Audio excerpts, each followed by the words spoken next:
why am I sitting here and why is Steve Lindsay walking around? Good question, right?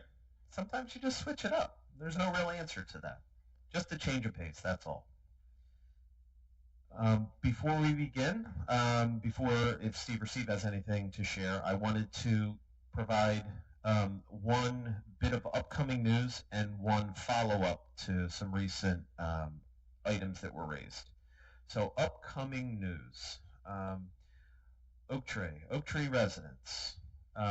We are, as you know, and as we have shared before, we have our largest capital project for fiscal year 2026, which we're actually in, is the replacement of piping and the cooling tower in Oak Tree. It is a large project that is intricate, and we are working with our partner IT Landis on getting this completed. Nothing is happening this week or next week related to that as far as big stuff goes. But we want to give Oak Tree residents a heads up. Come mid-October, we don't have dates yet, but we will share them. There will be a week where we do not have access to heat or cooling in Oak Tree for 1 week's period of time. The rationale is there is going to be a lot of work that needs to be done in that time. And we are preparing behind the scenes, both from a heating perspective and from a cooling perspective, to make sure that residents can and will be comfortable. So more is to come on that, but we wanted to give you some time to mentally prepare for that. The reason that we're doing this in mid-October is because, frankly, mid-October is probably the best time to take that chance of not having heat or air conditioning. So more to come, much more information will be shared, but I wanted to make sure that we had that tucked in the back of our minds. The kitchen and the bistro, parts of the bistro, will also be affected at that time as well. So that will affect the larger community as a whole, but certainly Oak Tree residents will be most affected, okay? Secondarily, we have spoken. My English teachers out there, I don't think that sounds good. Some concern. Okay, all right, it's in between.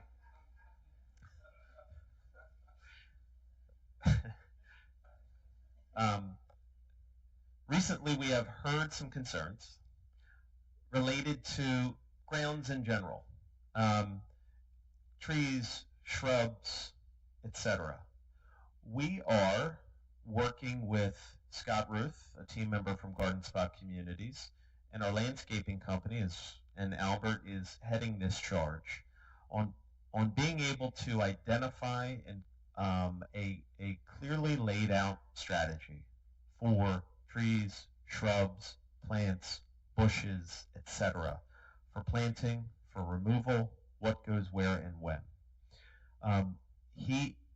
Albert, is leading that charge, does not have the specifics available for us at the moment because he's continuing to work with those groups, but that information is and will continue to be available. The idea is, at a time like now, planting obviously isn't the best.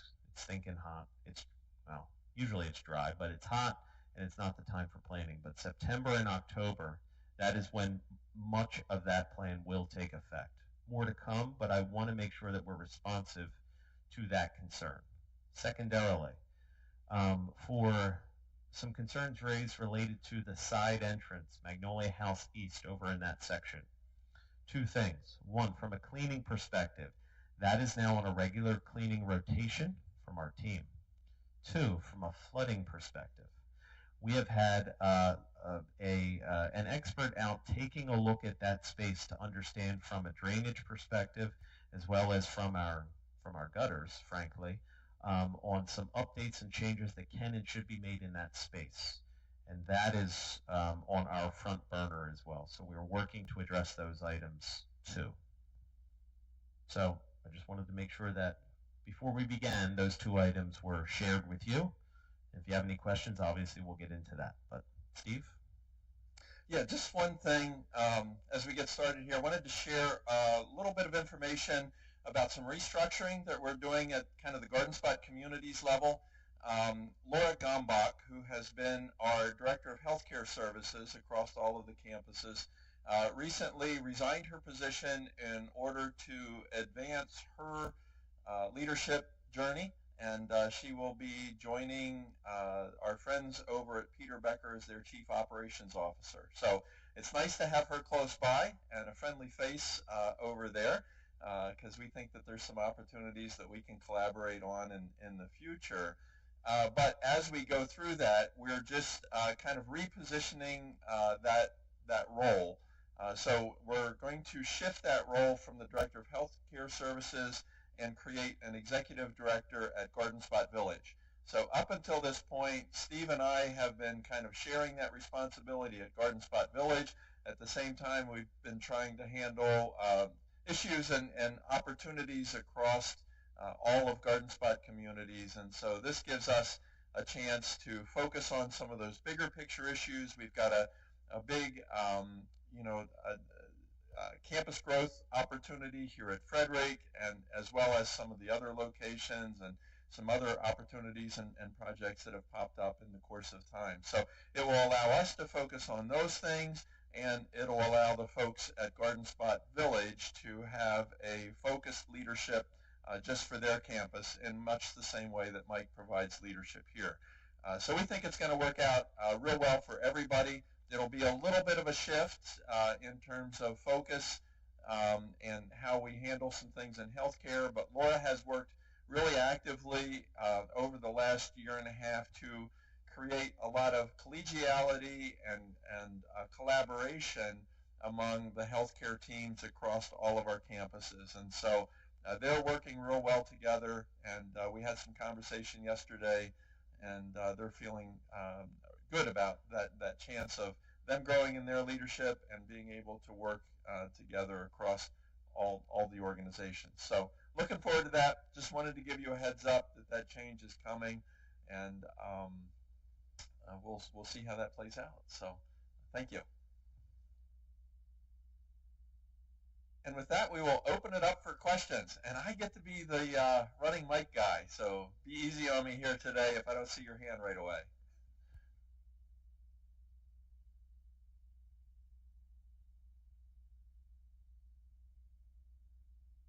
All right, Lou. Thanks for leading us off, Lou. It was last year, maybe when Greg was still here. We walked the place as it had to do with planning annuals. And I was actually helping out, and then I fell. Didn't do much after that. But one of the things he talked about, and he said he was going to talk to Ron, I guess it is, the landscaping, is how many trees are growing out of bushes. A lot of ash trees, walnut trees, and if they're taken out in the beginning, then they're not a problem. And I know he told them that they needed to do that, and that has not been done. If you walk the campus, you will see different kinds of trees and bushes growing out. I cut one down that was basically 1.5 inches in diameter and 8 feet tall, and they trimmed the berm and didn't do a thing about it. It was sticking up 6 feet. I've taken some out before, small ones, but they really get deeply planted after a year. So, but it's something that doesn't look very good when you see these bushes growing outside of rose bushes and other things. And like I said, Greg had talked about it. The other thing that I know I've complained about, and others have too, is when they are trying to kill weeds, the guy sometimes is doing this and he walks like this and it's still spraying. He killed a whole batch of my fancy daylilies. Luckily, I kept feeding and watering them, and they're coming back. Okay, and I'm seeing other people have complained about that. They need to train people about things that are there, that they have to be very, very precise. Okay, he's going in between vinca yesterday. Why, I have no idea. Okay, I ran over and I watered him right away. Okay, because he hit them. So somebody needs to talk to them about that. Those two things. Thank you. Thank you, Lou. I am looking at... Albert is over here. Where's Albert? Yep, and he's taking note of that. Albert and Ryan are in the back. They're taking note of that exact item, so thank you for bringing that to our attention. And I would say why we believe in reforestation, probably not out of your rose bush is probably the best way to approach that. So that's great. Yeah, thank you. So we had a similar meeting at Garden Spot Village yesterday, and one of the questions that came up there was, as the big beautiful bill has passed, and we know there's Medicaid cuts related to that, how is that going to impact us? And that was a kind of a burning question yesterday. And just to share a little bit on that, the short answer is we're not sure yet. The longer answer is that Medicaid funding, although it's federal, it's run through the states. So the federal money goes to the state portions it out and determines how it's going to play out. And so while the intent at the federal level was to move people off of the Medicaid rolls who could be working, could be getting health care benefits through an employer, um, the reality is that that's going to result in less money going to the state that they're going to have to portion out to all the different providers across the state. So we fully anticipate that that's going to result in further reduced funding in skilled nursing. Now we'll see how that plays out. The state hasn't completed their budget yet. They're probably 3 weeks overdue at this point. And it's probably prudent this year that they did wait because there's a lot of implications that they need to adjust to. I was talking to last week in a meeting the head of Leading Age Ohio, which is our state association group in Ohio, and she was saying that Ohio was very timely in passing their budget, and now they're looking at this and saying, well, we have to go back and redo everything in the budget because of the changes and implications related to that. So we'll play that out. We'll see how that works, and certainly, we'll adjust and adapt to that.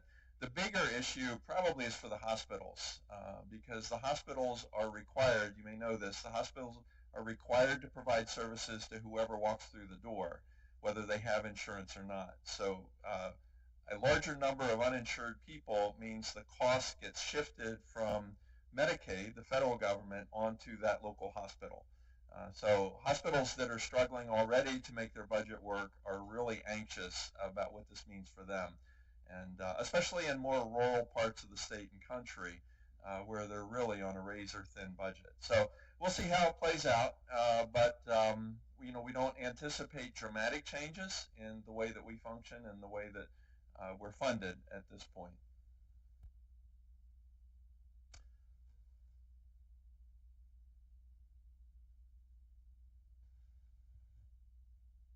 My question is a two-part question. Perhaps maybe some of it's been addressed already. It has to do with the dining room. We're seeing a lot of new faces in the dining room. I'm not sure we understand why, whether that's people being sent down from upstairs, whether they are Sedeco employees, whether they're locally hired employees. Just a question. The second question has to do with something that Lou just addressed briefly, lawn care services. As they attempt to do I have to be careful the word I use here, the trimming versus the shearing of items around. I'm wondering if the people that do the mowing are also trained further with shaping trees and bushes and shrubs, or their job is simply to shear it. So let's, while you think about the second question, why don't we jump over and have Debbie respond to the first question related to who are the new faces and an introduction. Yes. And Debbie, just a quick reminder for everyone. So when it comes to management team for dining, right, we have obviously Debbie in her role, and then we have the individuals who are in the management roles are Sodexo employees, and folks who are cooks and servers, etc., they're Frederick Living employees, just to remind you of the structure. To begin with, I want to introduce you Solveig McMillan. She's our new bistro manager. She replaces Thane's position, and I will let her give a little information about herself. Good morning, everyone.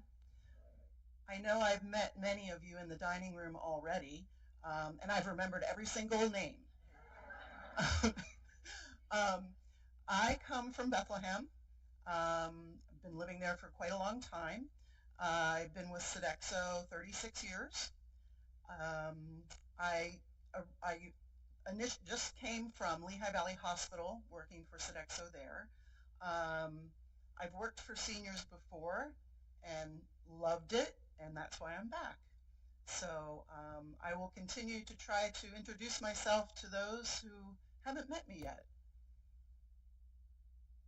And to answer the first question you had about changes of faces, this is the time of year that those that were in high school that were seniors, we had like 15 to 18 seniors that graduated.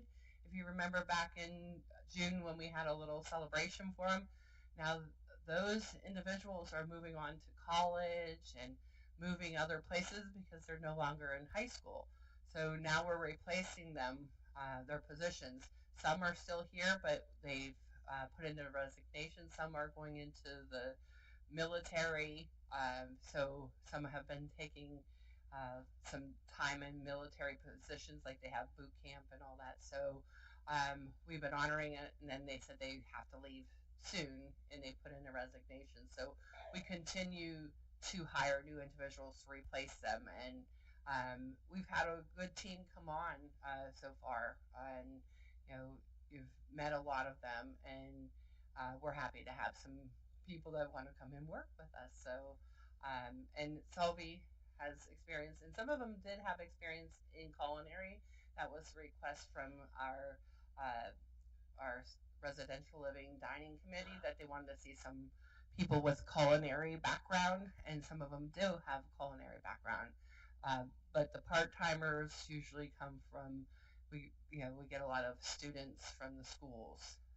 So I hope that answered your question. And related to Ron, related to your question for the skill set and the focus of the gentleman from Ron Lawn. So that's certainly something that we are aware of and monitoring. We are not.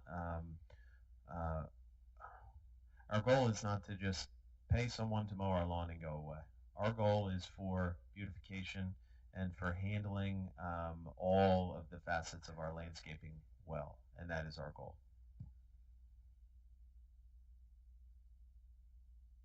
Mike, can I say one more thing? This week we do have 2 students from the VOTEC CAPS program. They're doing an internship with us this summer, and that's another culinary background that we're looking. They'll be in the bistro, and some will be in the back of the house. So they started this week. They just finished their Relias training. Thanks. So the question about trimming versus shearing reminded me when I got out of high school, I worked for a period of time for the Rural Valley Electric Company in Huntington County. And we were on a crew that was out, we were to trim trees and things under power lines and beside power lines. And our trimming consisted of about 6 to 8 inches off the ground just across. And so there were times that we cut down people's prized bushes or trees or things like that in their yards and got reprimanded for not knowing the difference. So I can certainly feel the pain there. Yeah.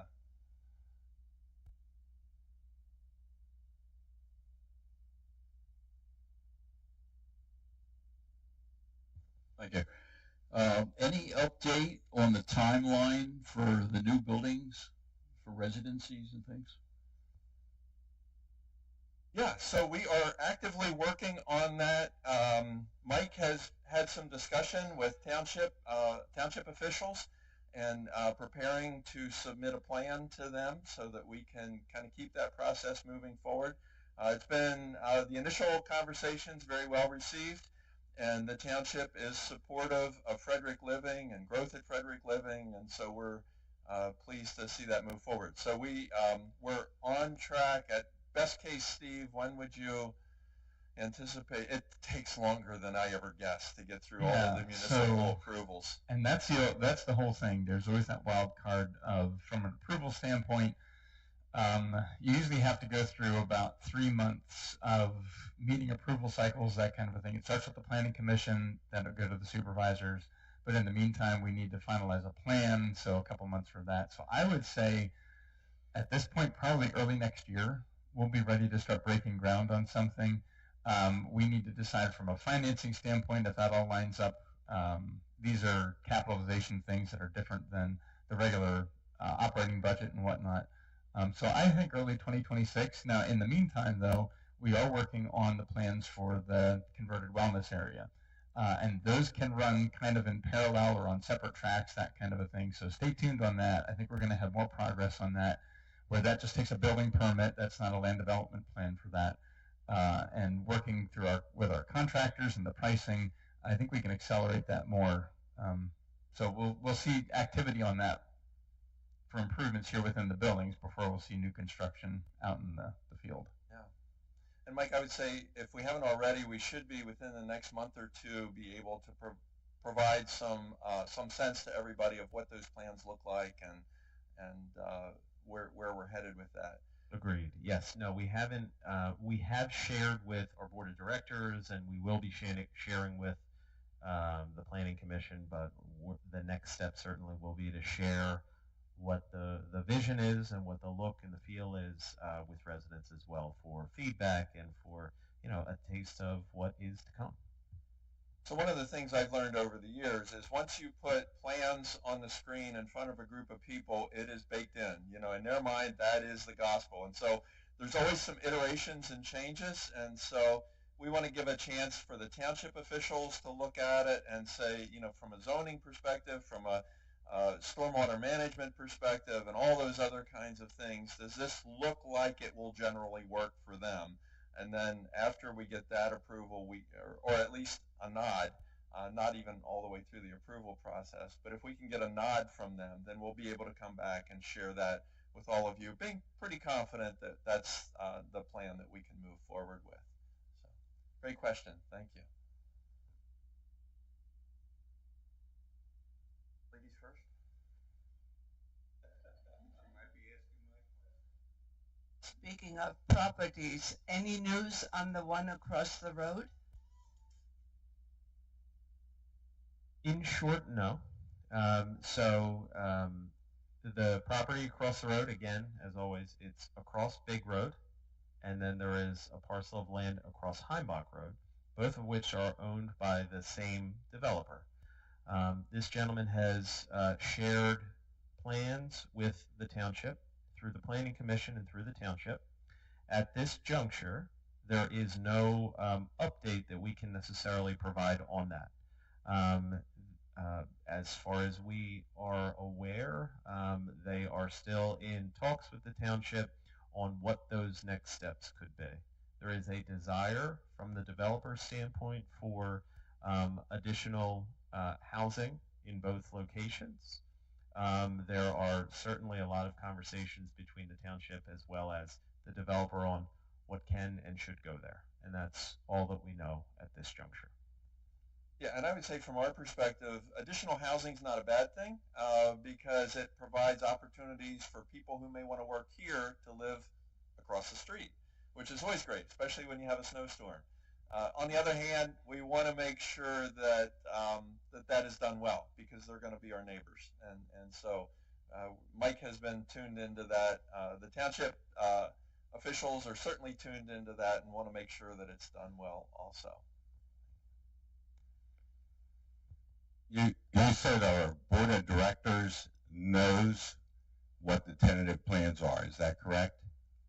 Yes, we have recently shared what we can share with residents as well. I guess I don't understand after 4 months of saying we're moving along. Why can't you right now tell us what the board of directors knows? I think we can handle that if it's turned down by the township or if it goes through from the township. I think the people in here would totally understand it. So the idea of it has to pass 100%, then you're going to tell us at that time, this is it, period.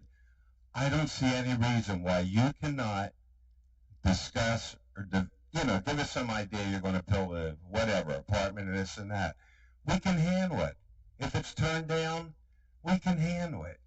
If it's what happens, we can handle it. And I appreciate that perspective and hearing that. I will say again, from my experience, that not everybody maybe is as flexible as you are. And once you see something, if that building shifts, 10 feet over and it affects, something in my life, then all of a sudden it becomes a big, big deal. So we're not planning on waiting until we get final approval on it. We just want to give, you have those early meetings with all the township officials, and they'll look at that and say, yeah, that looks, we might have to tweak this or that, but it looks generally good.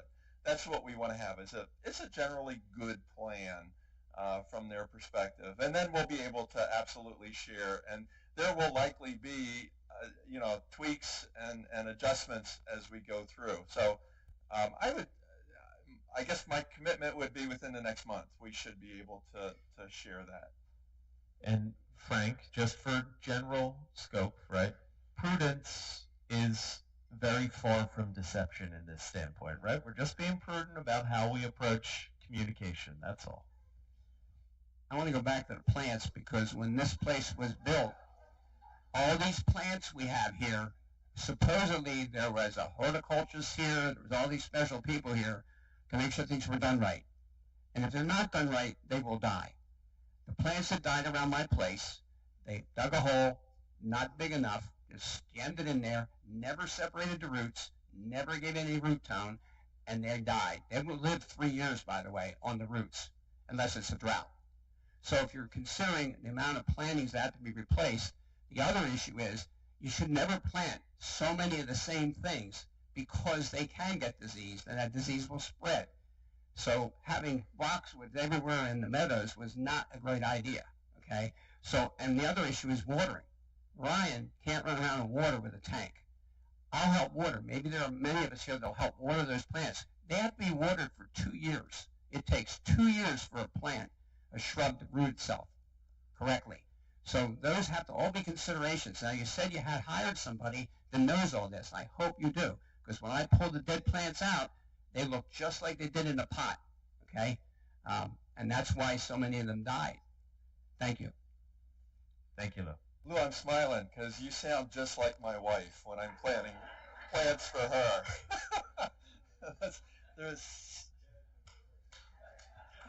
I don't know if that's bad for Lou or bad for Steve. Oh, maybe this question is not exactly what should be asked, but could you just verify or confirm, since I'm on the first floor of Oak Tree and look out at the grass and the trees, will that line of trees remain? I don't know. I'm not certain, but certainly that plot of land, the open plot of land behind Oak Tree, behind the parking lot, where the trailer that we won't talk about remains. That plot of land is certainly what we are taking a look at, one of the spaces. And I would say as well that we really believe in nicely landscaped spaces.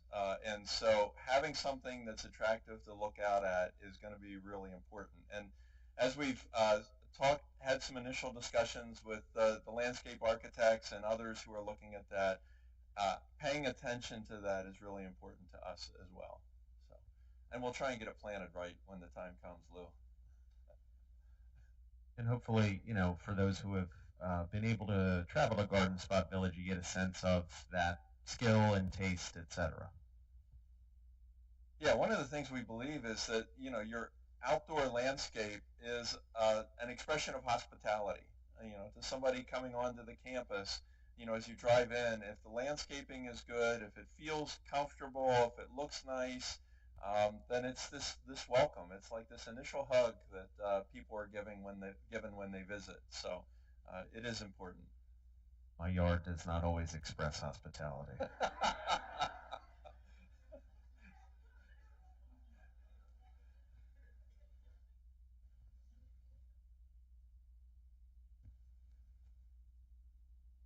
If they do an addition, are they going to be making more dining areas? Because now it seems like we're full a lot of the time.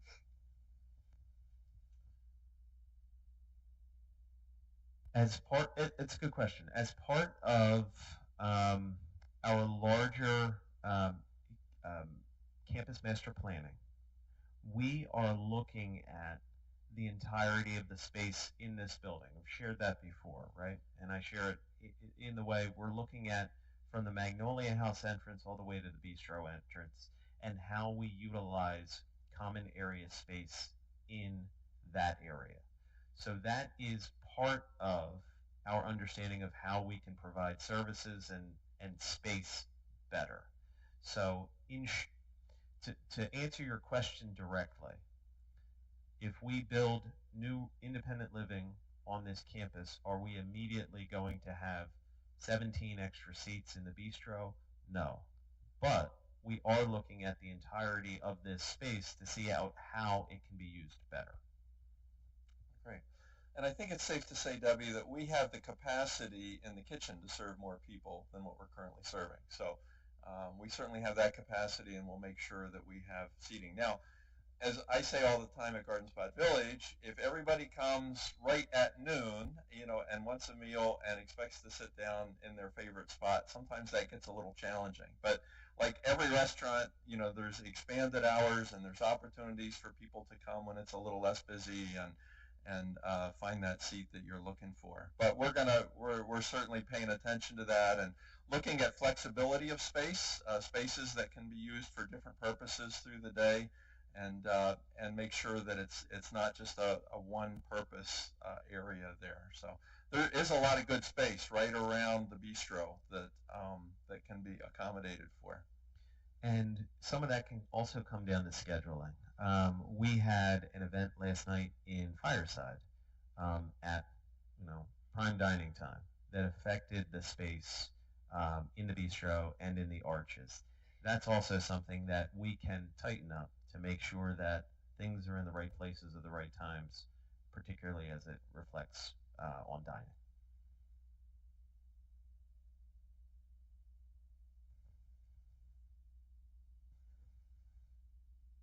I would have a similar question to that.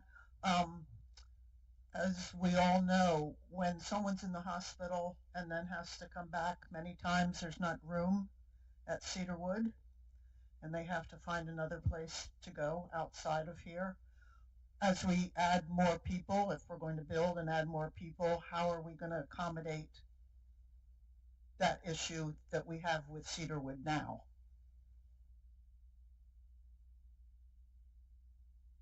Let me take that. You start, and I will. Yeah, that's that. Yeah, there's short-term implications and long-term implications. One of the things we talked about a little bit ago is the potential for and probability of reduced Medicaid funding and the implications that has not only on skilled nursing here, but skilled nursing across the state and across the country. And we're seeing shorter lengths of stay and decreased utilization of skilled nursing. A lot more people are going directly back home coming out of the hospital when, years ago, they would go into skilled nursing as an interim step for that.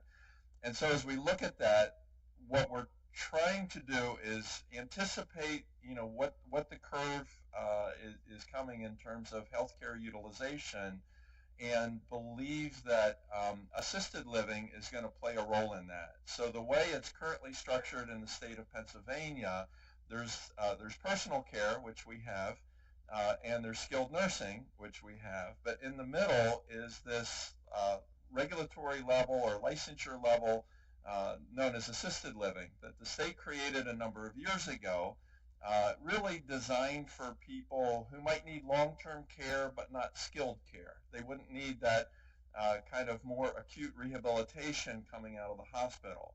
And so the idea is if we can create that assisted living level where people can get long-term care less expensively and get all their needs met in that environment, that frees up some of those skilled nursing beds for people who need more attention, more rehabilitation, or higher acuity of healthcare needs. So that kind of is a peek into the long-term plan, and we're working really hard to try and figure out how that looks on this campus and where that looks like it will occur on this campus and so forth.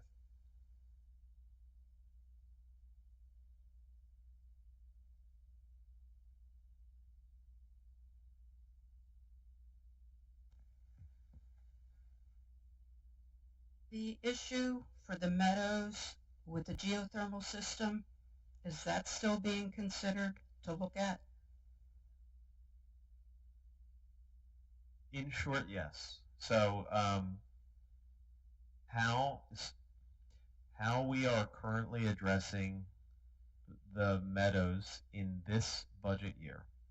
Last year, if you recall, there were two significant changes that were added or adjusted at every Meadows location related to, one was the thermostat and the other was something related to a coil somewhere. I apologize. Lou would probably be able to give you a clear answer. But two main changes in every Meadows accommodation. This year, our strategy is more focused, meaning we don't have one large-scale change that's going to go into every accommodation.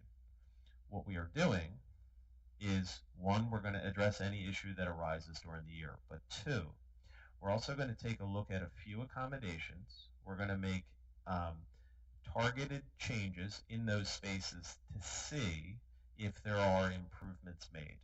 Now, I don't have the exact information yet. More of that information will be later in the fall.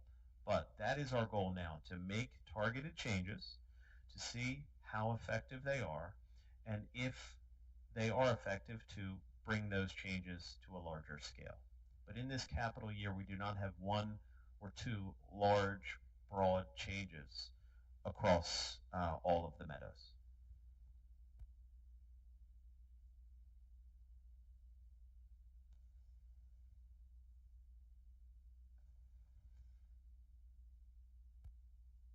Are the boxes that were put in our garages years ago when we thought we were going to have senior TV, are they ever going to be removed?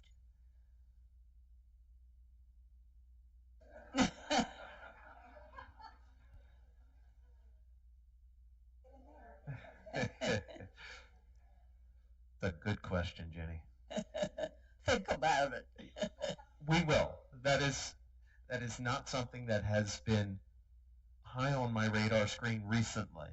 Oh, I'm sure. That's a good question. I'm sure not, but someone. I haven't talked to Al about senior TV yet, but we're going to talk about senior TV. And another question. Is there any chance that those of us in the meadows that cannot get 1978 will ever get it? Emily, can I pass you off this one related to 1978 and Comcast, etc.?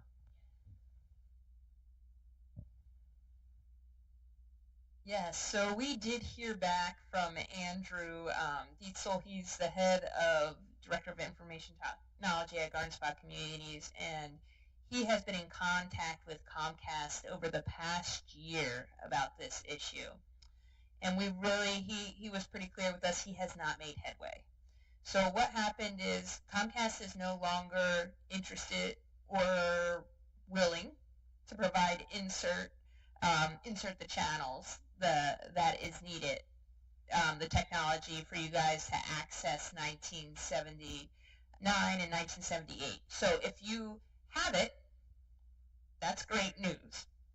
But anyone who has moved in recently or was in that bucket of people that did not have it over the past year, Comcast is saying that they will not move forward with that. Andrew is still trying to work with them to get to some agreement and say, hey, this is something we want to offer our residents. It's not that much work. We've had once in a while success with somebody coming out and like trying a different cable box from Comcast or somebody, but it's really a hit or miss. So how are we addressing that? Other than continuing conversations with Comcast, Andrew and Connor have let me know, and this is what I have told residents moving in, the best way to access, and it's unfortunate because you want the channel on your TV, is to go through the app. Because you can still access the live stream on the app. So this today, if you were on your computer, you could watch us if you're going through the app, or you can watch it on your phone. And then we also put the videos up there. We have some of the exercise videos up there. But the reality is, unfortunately, as much as we're pressing them for this service and making them aware that Comcast is the only company in this area that we use, so we don't have control over what their final decision is. So at this point, I don't have any positive news to say, yes, everyone will get that channel. We haven't kind of like ceased bringing the issue up. He was still actively pursuing it even this week with Comcast.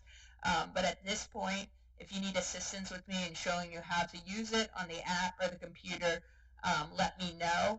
But my understanding is that even moving forward, like your box dies, you're probably not going to be getting the channel after that happens. So we'll keep you updated, and there's probably different ways we can continue to do technology moving forward.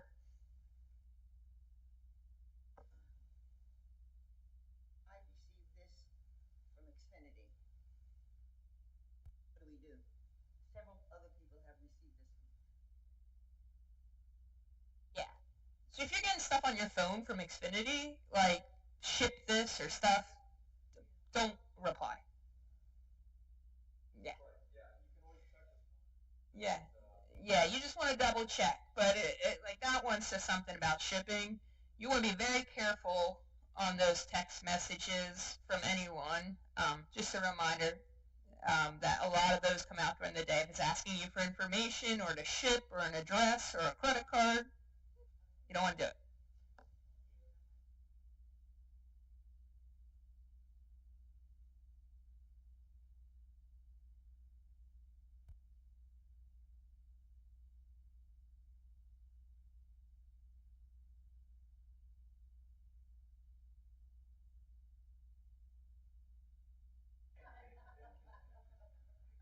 Connor's watching.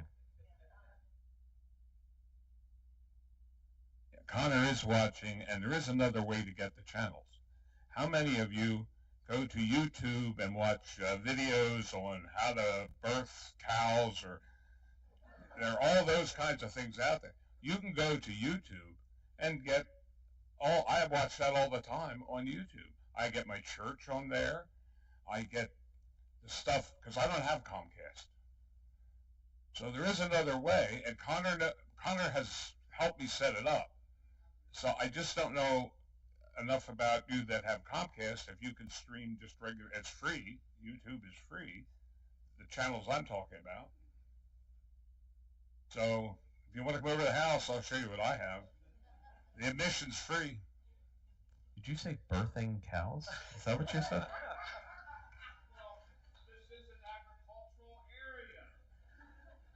So just so you know, Steve Muller is a huge YouTube fan. But Steve, I don't know that you've ever watched a video on how to birth a cow, right?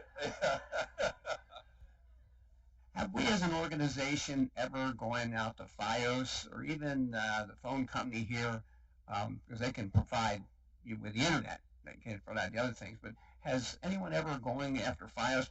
Because one of the issues is we only have Comcast. That's all we have. If you had FiOS here, you'd have one fighting the other for the business.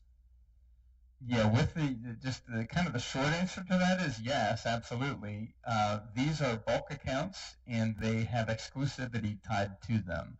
So the capital expense to try and turn ourselves over to somebody else's model, that expense far outweighs the benefit of actually trying to migrate everything from Comcast that's on the campus over to Xfinity or FiOS or something like that. So we have evaluated that numerous times, and what it leaves us in is this current conundrum of, okay, well, we can't get the cable to the TV because, if the box dies, like, oh, those new boxes aren't going to handle that or whatever. But it forces that issue of, well, is there a different workaround? Is there new technology, or is there a different way to get you access to the same content and not have all that infrastructure expense in the background, because as a bulk account, it has that exclusivity tied to the back end. So we have evaluated that numerous times. And Steve, bulk television is different from bulk internet. So the internet is easier to kind of adjust because we can put that out on Wi-Fi. The TV is kind of hardwired in. Exactly. Yep.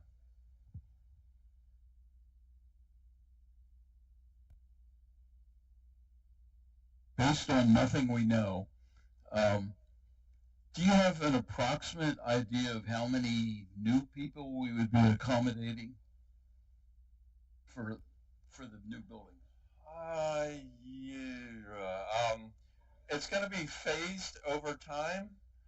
And so I think an apartment building might have 40, roughly uh, 40 apartments. And then we have there's some new models that have come up that are smaller, might have 8 apartments, and then cottages, that kind of thing. So we can give a better count. But I think, in total, 65 to 100, somewhere in there, I would guess. It's not an overwhelming number. It's not going to double or triple the size of the campus, but it'll give us enough growth to move things forward.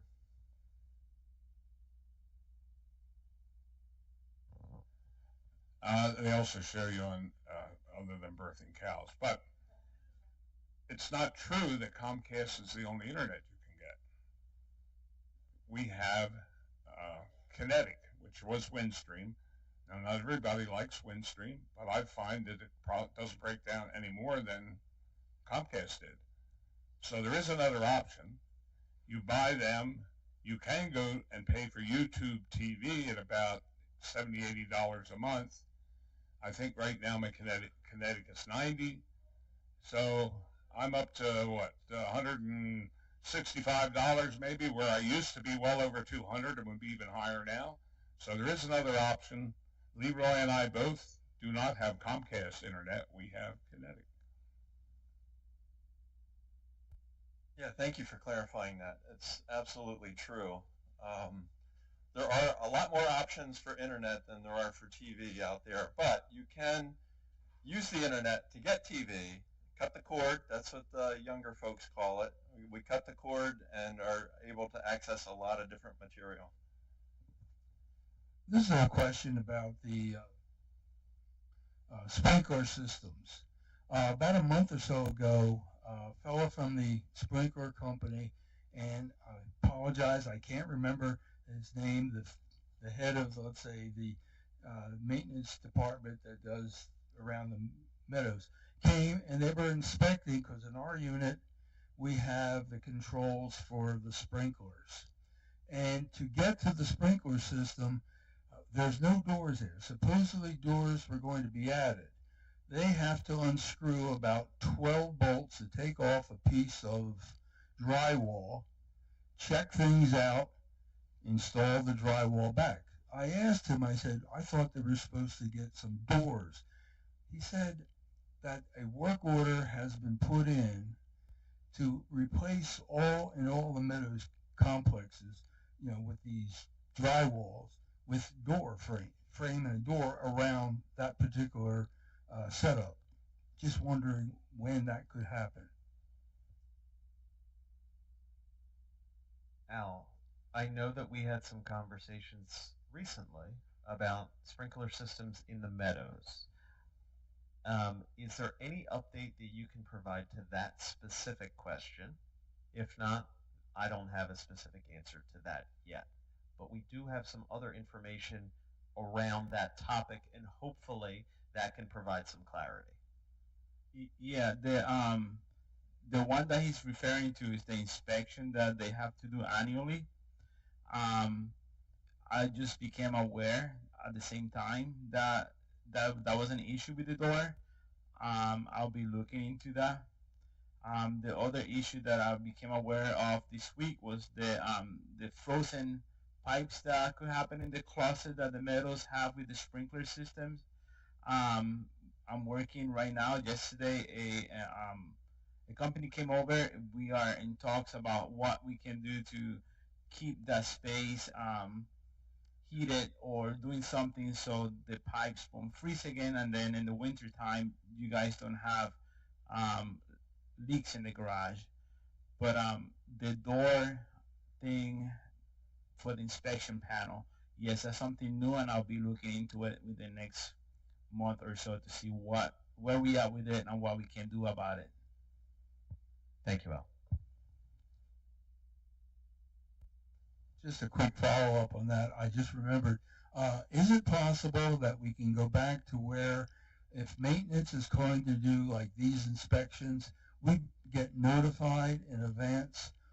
This particular day, all of a sudden there's a knock on the back door and they appeared. As it turns out, we were able to allow them to inspect. Otherwise, they would have had to come back because things we had in the plans. In the past, there used to be a little notice in our mailboxes saying the week of such and such, people are going to be here. We've not done that for a while. And just on that note, the landscapers were out last week trimming. There was also some spraying. What? I don't know. Again, there was no notification. The only thing that I ever saw was a sign at the very beginning when you enter the complex, and that was the only notification that anything was going on. Al's going to get the mic, but I will precede this briefly by saying we, as an organization, as a community, hear you and hear residents loud and clear with regard to frustrations with lack of communication, with regard to vendors, with regard to maintenance work, and that is something that we are honed in on, and Al particularly. So Al, go ahead. Yes, we apologize for that. We definitely are working on that. I had a meeting with my team for that specific reason. It was a sprinkler system that the company showed up and said, we are here to do the inspection. And I didn't know anything. Nobody knew anything about it. So moving forward, we created a work order that will show up a week before the company shows up, so we could announce it to the residents and possibly make appointments if you're not going to be home and you feel like you need to be home for that. In regards to the lawn care, yes, we are working really hard with the company right now and looking at other options to see what we can do to improve our lawn care maintenance.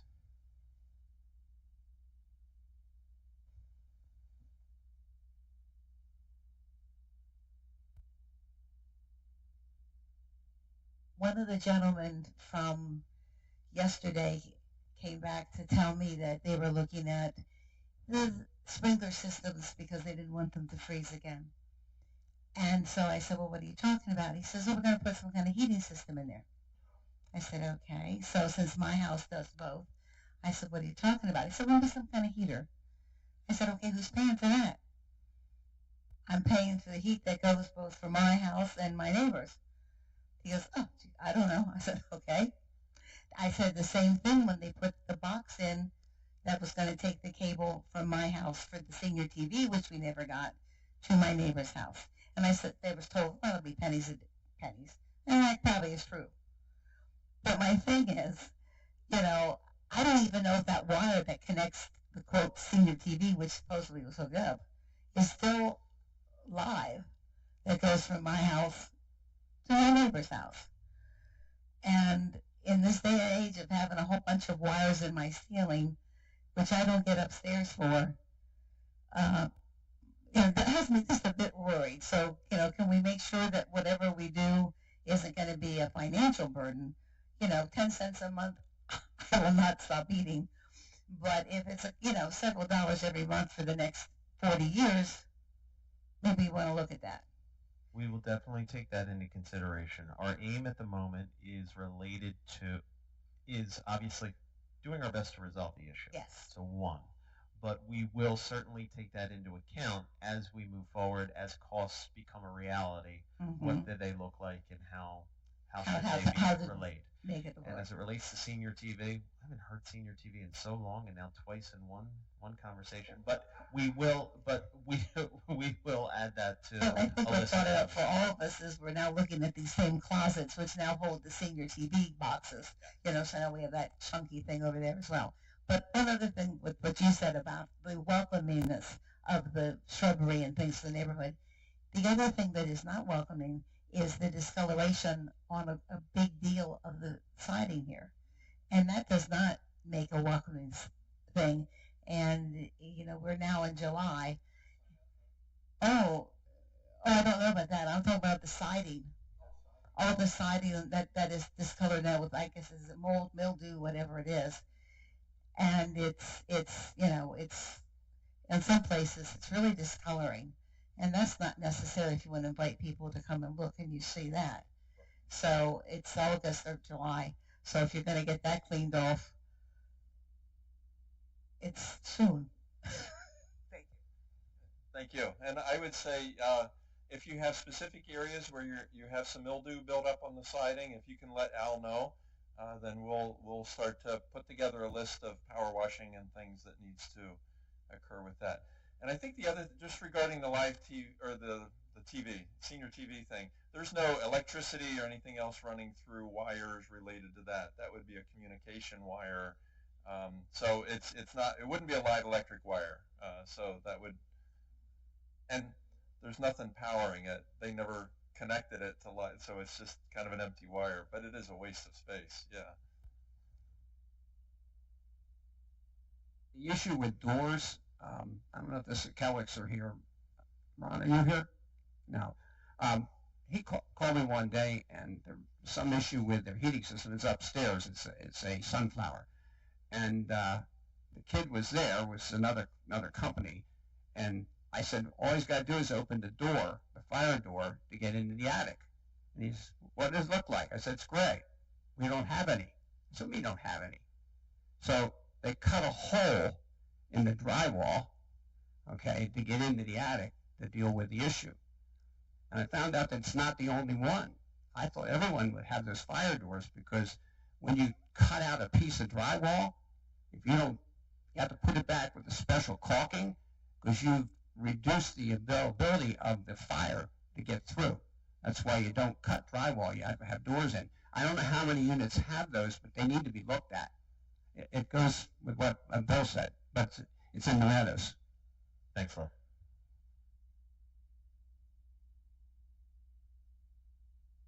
We have about 45 seconds left. If anybody has one quick burning question, we can, yes. Yeah, the thing about these boxes for the old whatchamacallit is that they do run, and you do hear them running. So there's electricity hooked up to them. And a lady across the street last month had a $507 electric bill. She is very upset. She thinks that that's adding to it because it is running. There's electricity going to it. You just said they're dead wires. They're not. They're there. I heard it. Thank you. We can check that out. Well, I think that brings us pretty much to the end of the hour. Thank you. Great conversation. We have some things to follow up on. We will absolutely do that.